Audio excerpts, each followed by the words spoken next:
CBSE class 10ൻ്റെ SS-ൻ്റെ question paper pattern ഇപ്രാവശ്യം ചേഞ്ച് ആയത് നിങ്ങൾ അറിഞ്ഞു കാണുമല്ലോ.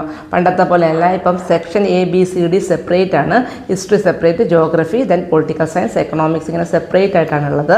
അതുകൊണ്ട് എങ്ങനെയൊക്കെയാണ് മാർക്ക് ഡിസ്ട്രിബ്യൂഷൻ വരിക എന്നുള്ളത് നിങ്ങൾക്ക് സംശയം ഉണ്ടാവും. കേസ് ബേസ്ഡ് സ്റ്റഡി ക്വസ്റ്റ്യൻസ് എത്രണ്ണം ഉണ്ടാവും, ഏത് സെക്ഷനിൽ നിന്നാണ് വരിക, മാർക്ക് എത്രയാണ്, അതുപോലെ തന്നെ മാപ്പ് വർക്ക് ഏതൊക്കെ സെക്ഷനിൽ നിന്നായിരിക്കും വരിക, മാർക്ക് എത്രയ്ക്ക് ഉണ്ടാവും തുടങ്ങിയ കൺഫ്യൂഷൻസ് നിങ്ങൾക്ക് ഉണ്ടെങ്കിൽ ഞാൻ ഈ വീഡിയോയിൽ കൊടുത്തേക്കാം. ഓരോ സെക്ഷനിലുള്ള മാർക്ക് ഡിസ്ട്രിബ്യൂഷൻ. അപ്പോൾ നിങ്ങളതൊന്ന് കയറി നോക്കുക, ആവശ്യമുള്ളവർക്കൊന്ന് ഷെയർ ചെയ്ത് കൊടുക്കുകയും കൂടി ചെയ്യുക. സെക്ഷൻസിനകത്ത് അവർ പറയുന്നുണ്ട് എത്ര വേർഡ് ലിമിറ്റ് വരെ നിങ്ങൾക്ക് എഴുതാമെന്ന്.